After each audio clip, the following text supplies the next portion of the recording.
At 65, I fell in love with painting, not to make a name for myself, not out of some grand ambition. I just wanted to reclaim something that belonged to me. I signed up for a community college art class, $15 a session, 3 times a week. Seniors even got a discount. I thought the people closest to me would be supportive. Not a single one was. My son Miles looked at me, brows furrowed. Mom, $15 a class? Do you realize what you're spending in a week could cover a whole coding lesson for Aiden?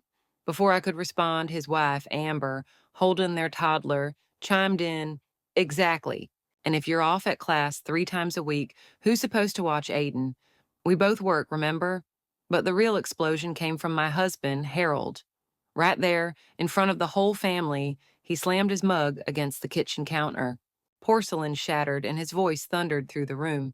You're 65 and you're still messing around with this kind of nonsense.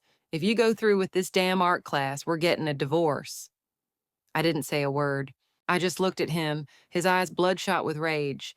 This man who dropped $200 a session on cycling workshops like it was nothing, who went off on week-long bike tours and didn't even call home. And now that I wanted to do something just for me for once, he acted like the world was ending. In that moment, something shifted. I stared back at him, my voice calm as still water. All right, let's get a divorce. Lately, I've fallen in love with painting. There's something magical about it, how a few strokes can bring the landscapes in your mind to life. It felt like someone had opened a window I never even knew existed, and suddenly light was pouring into places I hadn't seen in years. Turns out, my friend Joan had been taking classes at a senior learning center by the coast. She told me the art center had just launched a painting course, $15 a class, with a discount if you signed up for more. I was tempted right away. As soon as I got home, I shared the news with my family, practically glowing with excitement. I want to enroll in that painting class Joan mentioned. It's at the community college near the beach, $15 a session, 3 times a week. Morning classes run from 9 to noon, and if I miss one, there's a makeup session in the afternoon from 3 to 5. I already filled out the registration form. The teacher said I can start next week. I was serious, even a little giddy, but the moment I looked up, the energy at the dinner table had shifted. Miles spoke first. Mom, $15 a session isn't cheap. 3 times a week, that's thousands a year. That's money we could put toward Aiden's coding classes. He paused, then added with a hint of reproach. The economy is tight right now. We're already stretched. Can you not waste money on stuff like this? I hadn't planned to say anything back, but his comment triggered something in me. Just last month, he'd enrolled Aiden in a cognitive development camp, $200 an hour, and boasted, there's no better investment than the future. The cost of 10 of my painting classes didn't even cover 1 hour of that. So I looked him in the eye and said, and why is it wasting money when it's my class? Miles tensed. Come on, Mom, you can't compare yourself to a kid. He's still growing. This stuff actually matters. But you? What's the point? You planning to become a professional artist? He gave a humorless laugh. Be realistic. Cooking meals and helping with Aiden is enough. Amber joined in, then gently patting Aiden on the back. And even if money wasn't an issue, if you're off at class every week, who's going to pick him up and drop him off? We both work, you know. I had already thought about that. My class times perfectly overlap with Aiden's preschool schedule. There was no conflict, but Amber kept pushing, her brows drawn tight. Can you guarantee you won't forget? What if there's an emergency? What if the school can't reach you? Her voice was rising now. So your little art dream is more important than your grandson? Are you really going to be that selfish? What kind of grandma does that? I was stunned for a second, completely at a loss. I turned to Harold, just hoping for a flicker of understanding. Instead, he erupted. He grabbed the glass from the table and hurled it at the floor, the shattered water splashing, shards flying. I've barely been home for a few days and already you're stirring up this crap, he growled, standing up. His eyes were dark like the ocean before a storm. You're 65 and you think now's the time to play around with painting? Don't turn your silly little hobbies into some kind of life mission. His breath was ragged, finger jabbing toward me. If you're really going to take this class, then we're done. You're out of this house. And there they were, three people I loved most in this world, one calling me wasteful, one calling me heartless, and one threatening to leave me altogether. I looked at them and felt something inside me collapse, not from grief, but from realization. Decades. I had spent decades doing the laundry, cooking the meals, raising the kids, sacrificing my passions, my time, my freedom, all of it apparently a joke, a bad one. Fine, I said, voice steady. Let's get a divorce. And the strangest thing, saying it felt light.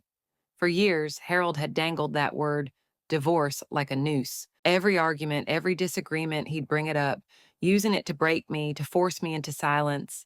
And it used to work. The very thought of growing old alone terrified me. I used to think, no matter how bad it gets, having someone there is better than being by yourself. But now I finally saw it. If companionship demands the death of who you are, then maybe solitude isn't so bad. He clearly didn't expect me to agree so easily. A flicker of panic flashed across Harold's face, though he tried to cover it with bluster. What, I'm wrong now? Look at you. You've lost your damn mind over some painting class. I let out a laugh, sharp, bitter, and snapped back. I've lost my mind. Really? What about you? You're out there spending $200 a pop on cycling classes, pedaling through storms like you're auditioning for the Tour de France, gone for weeks at a time, and you think that's normal. Tell me, when was the last time you actually took care of this family for even one day? My voice cracked halfway through, and my eyes burned hot. Because I'm human, and yes, I feel hurt too. I've spent half a lifetime running this household, juggling everything, sacrificing everything, only to be told now that I don't even deserve a simple hobby. Miles, noticing I was upset, stepped over and pulled me aside. His brow was furrowed, his tone tense. Mom, how can you even compare yourself to Dad? He's worked his whole life, busted his back for this family. He just wants to enjoy himself a little now. Isn't that fair? And you, he went on, you've been at home all this time doing nothing, and now suddenly you're chasing some dream? What right do you have? I stared at my son, the boy I raised, the boy I gave my life to, and as those words came out of his mouth, his face became unfamiliar to me. Had he forgotten? Back when his father was constantly away on business trips, who made sure he was fed, clean, and safe? Who stood in the kitchen every night, folded his laundry, waited in the ER during those scary midnight fevers? The year we couldn't afford childcare, I dragged him to the factory where I did temp work during the day. At night, I worked the graveyard shift as a cashier. That winter, I slipped a disc, and my back never healed right. But none of that mattered now. In his eyes, the father who popped in with toys and a smile was the one worth remembering. Presence couldn't compete with novelty, and responsibility never stood a chance against a polished illusion. I didn't argue any further. I turned and headed for the bedroom. I started packing, and that's when it hit me. How little I truly had to take with me. One small suitcase, barely half full, just like my life. Decades poured into everyone else's needs, and now I was left with scraps. Just exhaustion and silence. Miles tried to follow me, but Harold yanked him back. She wants to act all high and mighty. Fine, he yelled. Let her walk out. Let's see how long that useless woman lasts out there. I moved in with Joan. She's 5 years older than me. 3 years ago, she divorced her husband because during an argument, he slapped her. Back then, almost everyone said she was overreacting. It was just a slap during a fight. Big deal. You've made it through decades together, and that's what breaks you? I didn't get it at the time, but now I understand completely. When word got out that I was filing for divorce, the calls came pouring in like a monsoon. Evelyn, have you lost your mind? At your age, divorce, it's embarrassing. And I'll admit it, I hesitated. But Joan took my hand in hers, looked me straight in the eye, and said, Evelyn, it's actually really simple. You just have to ask yourself one question. Have you been happy these past few decades? I looked down at my hands, rough, calloused. There was a time when they were soft, delicate even, when I loved nothing more than to lose myself in a canvas, spilling color across the page, painting the world I imagined in my mind. A local gallery owner once told me, You've got talent, But then I got married, and those hands were put to work in the kitchen, scrubbing dishes until they bled. In winter, bending over stovetops until my back gave out. The brushes got shelved, the dreams got rinsed away in cycles of laundry soap. I used to think divorce was a joke, a failure, the end of everything. Now I know it's not. Some things are worth taking seriously. I gave the best years of my life to someone who didn't deserve them. What time I have left, I'm keeping it for myself. Joan must have seen the change in my eyes. She smiled and patted my hand. I'll introduce you to the lawyer who handled my divorce, she said. She's sharp as hell, especially with women our age. These old men practically wet themselves when she shows up. I took her advice, called the lawyer the very next day. Her name was Laura Burke. She was brisk, clear, and all business, exactly what I needed. After I signed the paperwork, she sent the first official notice of divorce straight to Harold. It didn't take long for the storm to hit. Harold called, his voice already raised before I said a word. Evelyn, have you lost your damn mind? Are you done playing your little game yet? Cancel that stupid art class right now. Get back here and start looking after Aiden. If you turn around right now, I'll pretend none of this happened. In the background, Amber was yelling. Aiden was crying. Then came the sound of something crashing. Ceramic, probably. Guess without their dead weight, the household was falling apart. I let out a quiet breath and said coolly, if you have anything to say, speak to my lawyer. See you in court. Then I hung up, no hesitation. I started my painting classes just like I dreamed, 3 sessions a week, and I never missed a single one. Every day I painted, every day I got better. Even my instructor couldn't help but smile and say, Evelyn, you've really got something. Your brushwork has more life than half the kids in here. That one sentence lit up my whole day. Meanwhile, Laura kept the divorce process moving. She had warned me early on, you've been married a long time. There's a lot of shared property, a lot of entanglements. If it goes to court, this could drag on for a year, maybe 2. I was prepared for a drawn-out battle. What I wasn't prepared for was how fast they struck back. That day, I walked into the campus building like always, only to be stopped at the front desk. Evelyn, I'm really sorry, the young woman said gently. Your enrollment's been canceled. The tuition's already been refunded. My stomach dropped. When your family came in, they told us you only signed up on a whim. They said someone your age couldn't commit to it and would eventually drop out to babysit your grandson anyway. They even threatened to call the police if we didn't process the refund, said we were taking advantage of an elderly woman's poor judgment. She looked truly embarrassed. We were put in a tough spot, I hope you understand. I stood there, stunned. Then, through the glass doors, I saw them. Harold and Miles waiting, as if they timed it perfectly. Miles strolled over, grinning like he'd done me a favor.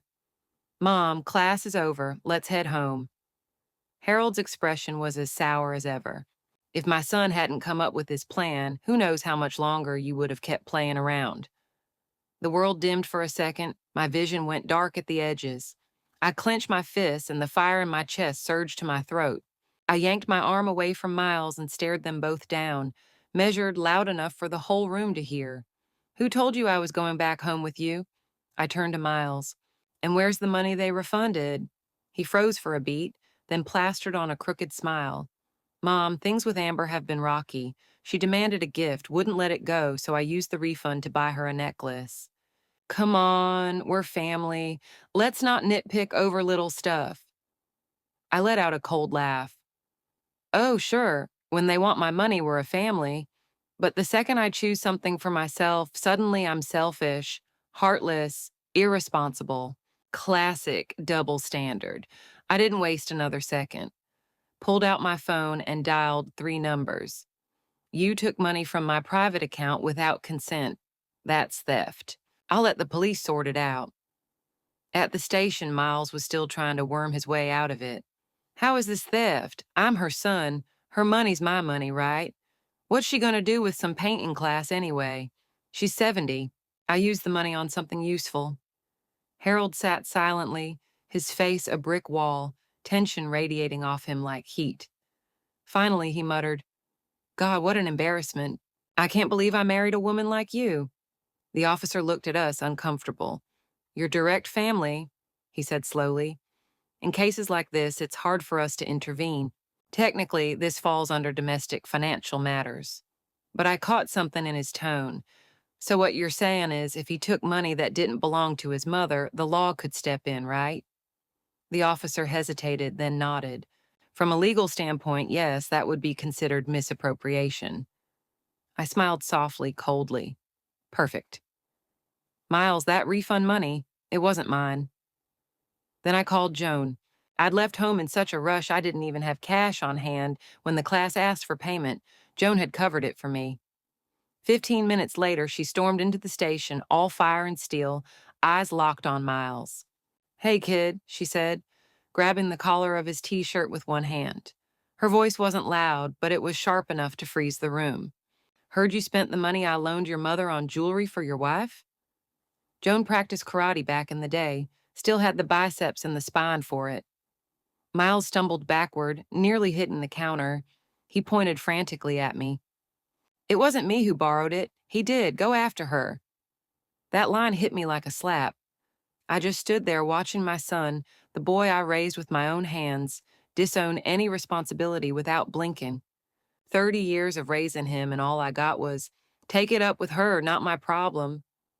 Joan gave a low chuckle. You used the money, you bought the gift. Don't want to pay it back? Fine, I'll just tack this onto the police record. Elder financial abuse, suspicious third-party fund transfer. Let's see how peaceful your life is once your mom's credit gets flagged and you're in every debt database in the state. Miles shut his mouth.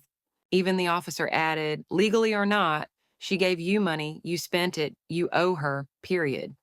Eventually, Miles slinked over to the ATM, withdrew a wad of bills, and reluctantly counted them out, over and over like his fingers couldn't let go.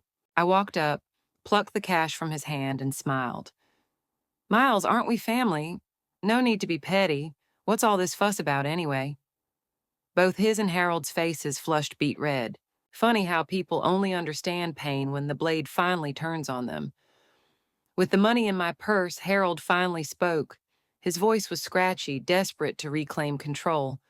Fine, you got your money, now let's go home. Enough of this. He looked at me like I owed him something. I shook my head. I'm not going home. I'm getting divorced.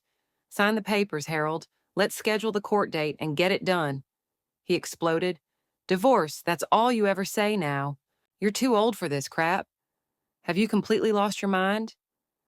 But I was calm, strangely calm.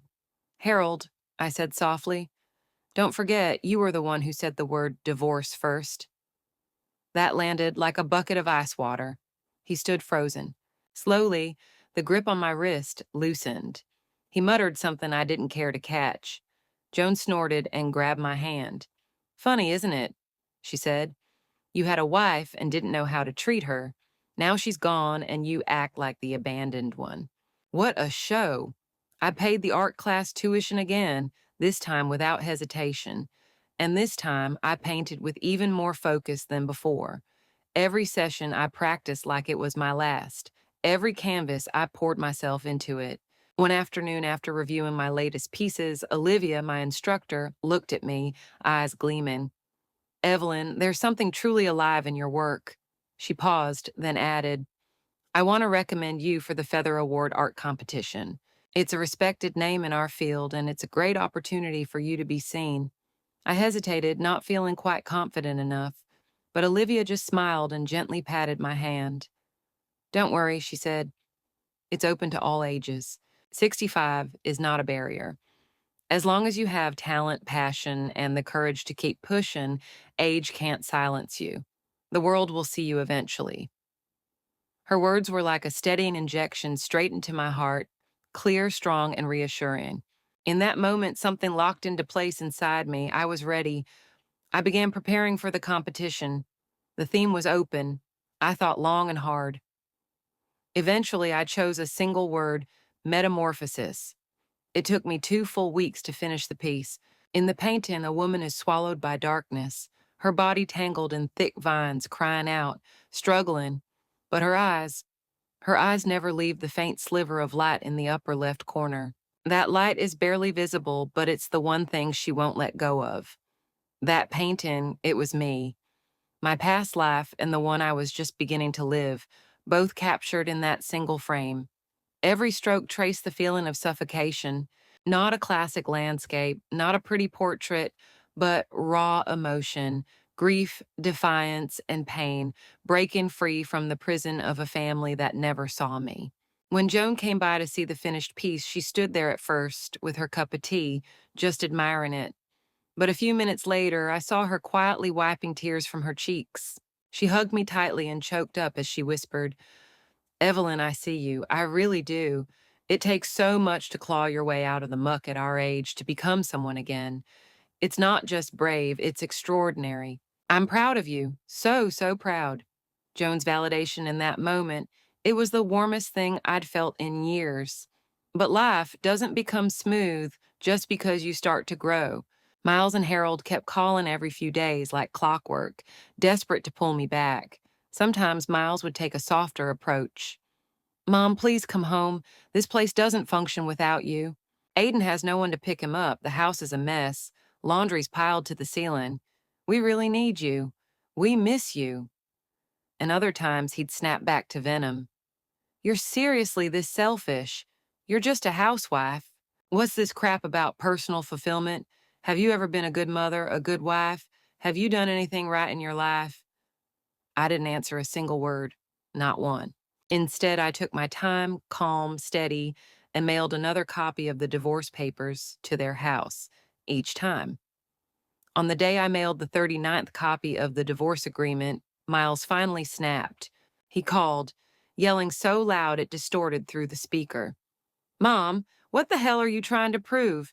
Do you even realize what this divorce has done to our family? Fine, you want to make us miserable, then don't think we'll make it easy for you either." I didn't pay much attention to his last line, not until the next morning. That's when the video went viral. The title read, "My 65-year-old mother abandoned her family to chase a painting dream. What should my dad and I do?" The first image was Miles. He looked worn down, dark circles under his eyes, hair unkempt, like he hadn't worked in months. "My mom, 65, he said, voice cracking. Out of nowhere, she decided she wanted to become an artist, said she had a dream, said she wanted a fresh start. She didn't care about the family. We were worried she was being scammed. She refused to listen. She said she wanted a divorce, said she wasn't coming back. My dad, he was so stressed his blood pressure skyrocketed. The man who used to bike for miles every morning now just sits in silence by the window." The video cut to Harold, wrapped in a blanket by the window, looking dramatically solemn. Miles covered his face and sobbed. "Since she left, there's no one to pick up my son. My wife and I are drowning. We're barely holding it together. Our home is falling apart. Internet friends, please tell me what to do." He'd been in social media for years, had a few moderately popular accounts. This time, playing the pitiful son worked. It caught fire. The comments poured in. "Poor guy and his poor dad, getting sick over a selfish wife." My mom did the same, retired then disappeared to travel the world. I begged her to help with the baby. She said she needed space. I'm losing my mind here. As I read those comments, I felt fury and heartbreak twisting in my gut. In this world, women are expected to disappear behind their sacrifices. We're supposed to cook, babysit, clean, tend to husbands until our joints go numb, and God forbid we want something for ourselves. One class, one painting, and suddenly we're selfish, destructive. Suddenly, we're the reason the house is falling apart. They didn't know all I ever wanted was to become myself again, but the video kept spreading. There's no such thing as privacy anymore. Information moves faster than disease. In a matter of days, people had dug up my real name, my address, even the class schedule from the painting program. I only had a few social media apps, but that week my inbox exploded with abuse. "Just because you're old doesn't mean you get to do whatever you want. You ruined your son's life." Each message felt like a needle stabbing into my eyes. Even Olivia's class was affected. People began leaving malicious reviews, accusing her of running a scam for gullible old women. Students dropped out. Anonymous complaints flooded in. Ratings plummeted overnight. It felt like a tidal wave had crashed into everything I'd built. And just as I was struggling to stay afloat, Miles called. This time his voice was smug, triumphant. Mom, looks like the internet's not on your side, huh? Maybe it's time to come back to reality. You just say the word, call off the divorce, come home, go back to how things were, and I'll post a video clearing it all up. Simple fix. Then he twisted the knife. Let's be real. You're not exactly tech savvy. If this drags out, it's not going to end well for you or that little art class of yours. I could hear Harold in the background laughing. See? Told you. Everyone online agrees with me. You're too old for this nonsense. My fingers clutched the phone so tightly they turned pale. And just like that, whatever little scraps of softness I still held on to melted into steel. I took a slow, deliberate breath. Then I said, calm and sharp, Harold, let's not kid ourselves. They sided with you because they only heard your story and not one word of it was true. I paused and then let the corner of my mouth curl into a quiet smile. And Miles, who said I don't understand the internet? I used to know nothing about social media, but ever since moving in with Joan, something shifted. Her energy rubbed off on me, made me feel younger, lighter. And then there was Olivia, my art teacher, born in the 90s, a whiz at all things digital. She taught me everything: how to edit videos, add subtitles, create eye-catching thumbnails. Before long, I started my own channel. I called it Painting Granny. On it, I documented my quiet little world of art, my hands gripping a brush, my palettes of color, the soft spread of rice paper under morning light. Everything delicate, everything honest. At first, no one paid much attention, but I kept showing up, painting with care, speaking with sincerity. Slowly, the numbers began to grow, and I thought, if Miles can use the internet to spin a story, why can't I use it to tell the truth? I dug out the original receipt for my art class tuition. I printed the police report from the day he took that money without my consent. Then I sat in front of the camera and recorded the very first response video of my life. I told a different story, the story of a woman who had lived her entire life for everyone else, losing herself in the process, who, in the haze of her later years, finally saw a sliver of light and decided to follow it. Not to become some famous artist, but to revive a dream she was forced to bury decades ago. I wasn't spending a fortune, just $15 per class at a local community center. I wasn't being scammed, I was simply waking up. And the deepest cuts, I explained, didn't come from strangers. They came from the people sleeping beside you. At the end of the video, I looked straight into the lens and spoke to every woman who might be watching. It's never too late to start again, whether you're 30, 40, or like me, 65. You have the right to take back your life. Olivia edited it for me, clean cuts, soft captions, and posted it across platforms. I never expected what happened next. It exploded. The video went viral, fast, it was everywhere. Twitter, Facebook, TikTok. It even hit the front page of trending topics. Thousands of comments flooded in. So that's what the son wanted? A free, living nanny. I knew something felt off about his video, all crocodile tears. He just wanted someone to do his chores. My mom is 68. She watched this and sobbed for half an hour. She's always wanted to take a floral design class, but was too scared to ask. Society controls women from the cradle to the grave. No breaks, no questions. I saw her paintings. They're beautiful, so full of feeling. If she'd had support 20 years ago, she would have been a star. I was overwhelmed. Messages poured in, people thanking me, strangers sharing their own heartbreak and courage. One private message read, "If I hadn't seen your video, I think I would have stayed trapped forever. I didn't know I could leave." That's when I realized this wasn't just about me anymore. I wasn't just telling my story. I was speaking for every woman who had ever been trapped in a house she built for everyone else but herself, who had dreams too, but locked them away out of fear, out of duty. And if my story could be the flicker of light that showed them the way out, then I was more than proud. I was grateful. But for Miles, this storm turned out to be anything but worth it. His comment section became a war zone. Your kid is your responsibility, not your mom's. What's the excuse? No hands or no brain? I live in their neighborhood. His dad is never home, blows hundreds on cycling classes, disappears for weeks. That woman kept the whole damn house running by herself. Classic men protect men club. Dad wastes money, no one bats an eye. Mom wants to take a class and suddenly she's the villain. The original video, it had been posted using one of his company's media accounts. At first, when public opinion was on his side, the company looked the other way. But now that the tide had turned, even his coworkers were muttering about how he'd used his own mother for clout. Word got around that his performance bonus had been slashed, his position was downgraded, his job security hanging by a thread. And home wasn't the sanctuary it used to be, where all he had to do was walk through the door and the world took care of itself. Amber was constantly at his throat. Aiden cried nonstop. The diapers, the bottles, the crushed cereal underfoot. Miles was finally getting a taste of what it really meant to run a household. Before, all he had to do was sprawl on the couch, and like magic, dinner was served, the laundry was folded, the house sparkled, the baby giggled. He thought it was all part of some unspoken deal what he deserved. But he forgot. Behind every effortless moment was a woman who had held her breath for decades, swallowing her own life just to make his easier. And Harold, too, had finally begun to understand what my presence meant.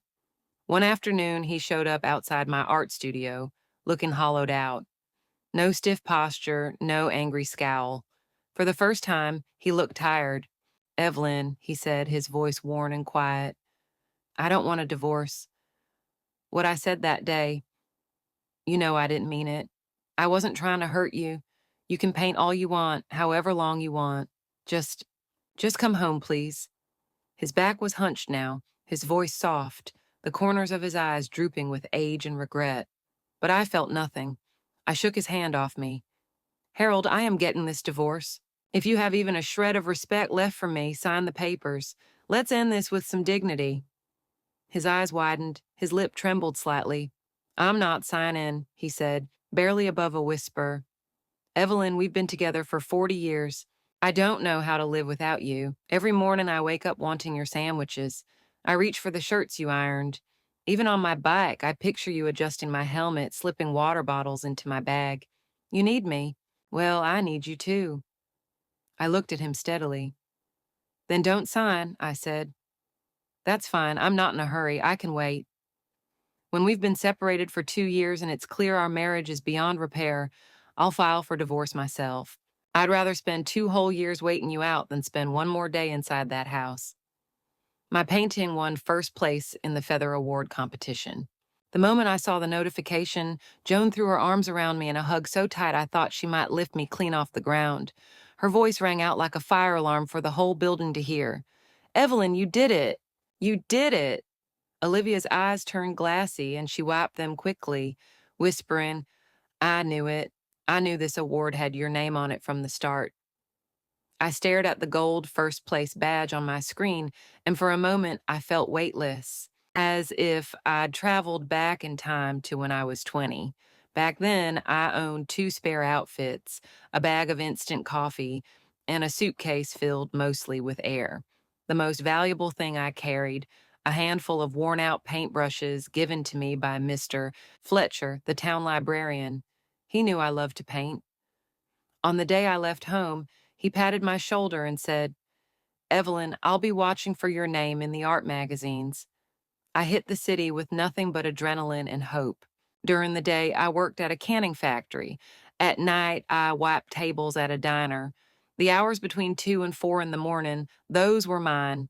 That was when I painted. If I didn't paint, I couldn't sleep. Eventually, a local gallery owner noticed my work and bought one of my pieces, my first sale. After that, I landed a junior spot at a modest design firm in the city. I thought, this is the start of something. And then I met Harold. He was charming back then. He'd make me tea while I painted, place the cup gently beside me, and say, "I'll always support you. Keep going, Evelyn. Keep painting." I believed him. I married him, had his children. And then my brushes were tucked away in a storage bin, my dreams soaked and softened in the suds of a washing machine. My hands swapped palettes for bottles and broomsticks for brushes. Dreams don't die all at once. They rot slowly. By the time I noticed the smell, it was too late. It was already decomposing. But today, 40 years later, I stood in front of the world holding that same dream I once abandoned. The joy, it was electric. It traveled across the decades, across every sleepless night and buried wish, and finally landed right here in my 70-year-old hands.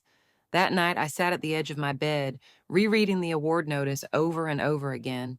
And then I cried for a long time, but it wasn't sorrow. It was the quiet, overwhelming joy of watching the final piece of a lifelong puzzle fall exactly where it was always meant to be. My life at last felt whole. The Feather Award Committee invited me to attend the official ceremony. I arrived early, before the event even began. Joan was beside herself with excitement. She insisted on volunteering for the day just so she could see me walk the red carpet. The moment we got there, she snatched a volunteer vest from the front desk and slipped it on like she'd been on duty for years. When she ducked into the restroom, I took over her post and started handing out brochures at the entrance. And just like that, I turned and ran straight into Miles. He was wearing a staff badge, clearly one of the people working PR for the event. Behind him, of all people, was Harold. From their conversation, I gathered that some tickets had been misrouted by his company, so Miles decided to bring Harold along last minute. I had no intention of speaking to either of them until Miles caught sight of me in the volunteer vest. He blinked, confused, then smirked in that familiar sour way I'd come to know too well. "Mom, what are you doing here?" His eyes dragged over me top to bottom like I was something he'd stepped in. "You volunteering now?" "What? They giving out free meals for this gig or something? You couldn't make it on your own, huh?" He gave a theatrical shrug. "Told you couldn't live without us. Now look at you scraping by, working events just to get fed." Then he added with a sneer, "You picked a good event to be at, I'll give you that. I heard the Feather Awards being handed out today. Some old lady, one last name Carter, I think. Too bad all you'll be doing is handing out flyers while someone else accepts the award. Some people are just born stuck, I guess." Harold behind him looked like he just sucked on something bitter. "Evelyn," he muttered, "last time I saw you going on about independence and self-expression, I actually thought you had some talent." He sighed. "But now I see it was all just talk." Then he reached out and patted my forehead like I was a confused child, his voice condescending, almost pitying. "No fever. So what's your excuse? At your age, shouldn't you know better than to start living in fantasy?" There's a certain kind of laugh that only surfaces when you're too angry or too amused to say a single word. That's the laugh I gave them. If they'd spent 5 seconds looking at the award website, or even half a second paying attention to my life lately, they'd have spared themselves this embarrassing performance. I looked at them both, voice light as air. "Did it ever occur to you that the 65-year-old woman named Carter might be me?" Miles exploded. "You're kidding, right?" "Mom, I know your level. You couldn't even draw a straight line." Harold chimed in right behind him. "He's right. You fooled a few community college folks, sure, but this competition, it's for real artists. You're way out of your league." He even reached over again, like checking for signs of mental illness. "Not burning up, but you're clearly not thinking straight, Evelyn. You've really lost it." I wasn't interested in wasting another breath on either of them. Just then, my phone rang. It was the committee letting me know the ceremony was about to start. I turned to them calmly. "Then you'll want to stay seated," I said, "and watch carefully when they call my name."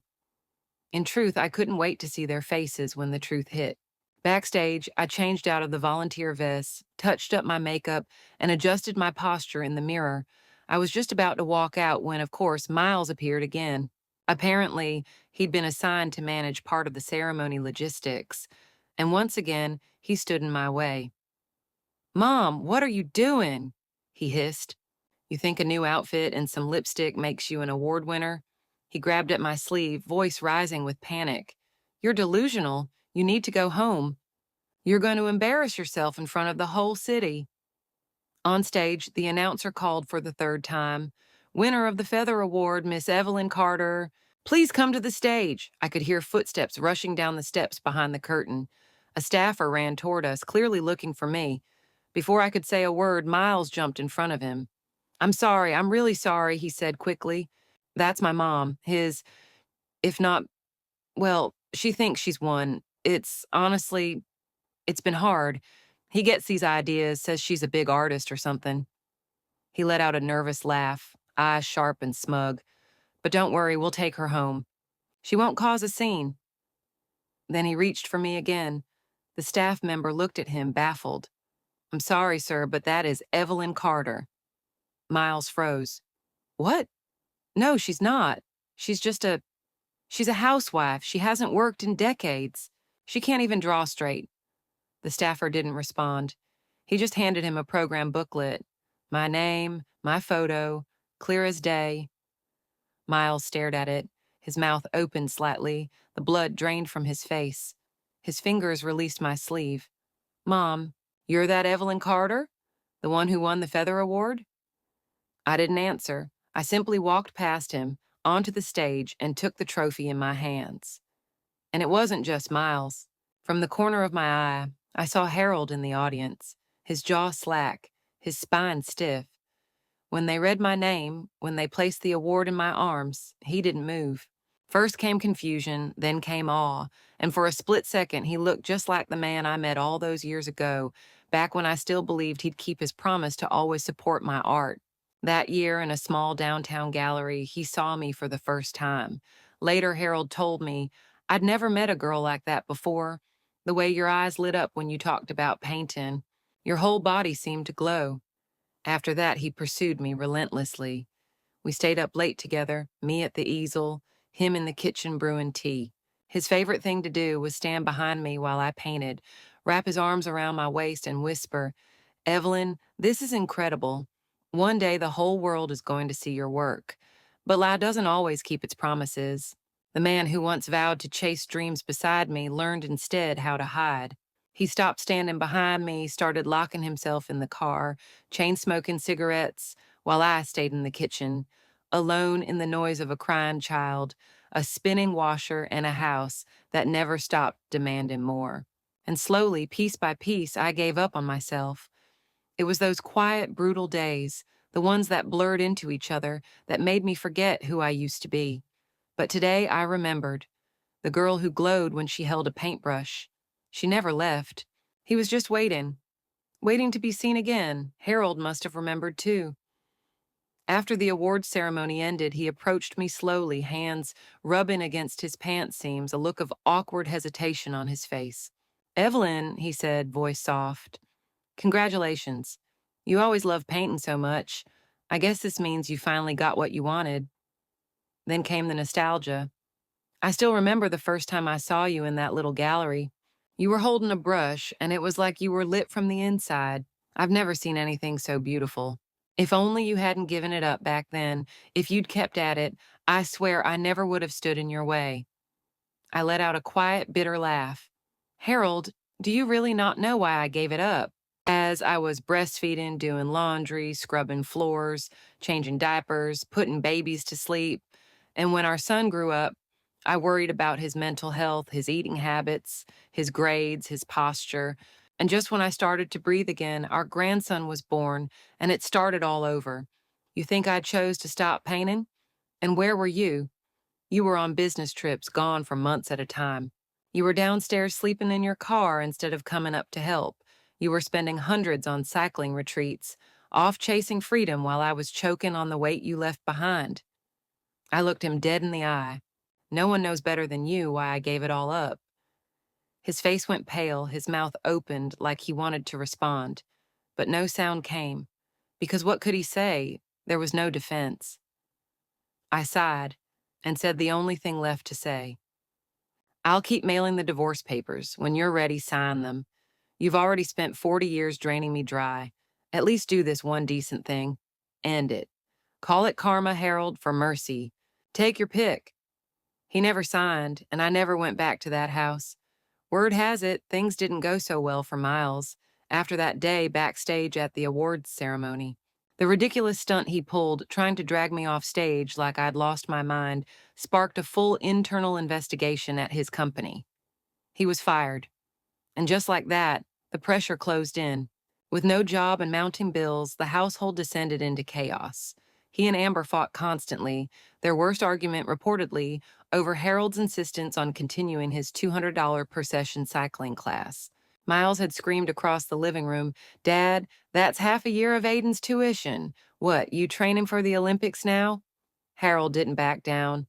"You barely bring in a dime. Who are you to tell me how to spend mine?" The two of them, once thick as thieves, nearly came to blows. So much for the great father-son alliance. You see, men like them only function well when there's a scapegoat. When I was around, they could pin everything on me, the chaos, the stress, the sacrifices, then band together in righteous indignation and paint me the villain. But once I stopped playing the role they needed me to play, they turned on each other. Amber came to see me not long after. She brought Aiden, held him close, her voice barely above a whisper. "Evelyn, I'm so sorry. Since you left, I've realized how hard raising a child really is. All the things you used to do for us, I never appreciated them. I never realized how much you were carrying. And the way I spoke to you—" She trailed off, guilt in every word. I listened. I didn't say much. I heard her apology, but I didn't feel the need to hold on to anger. Yes, she'd once called me selfish, irresponsible, ungrateful, but I also knew she wasn't born cruel.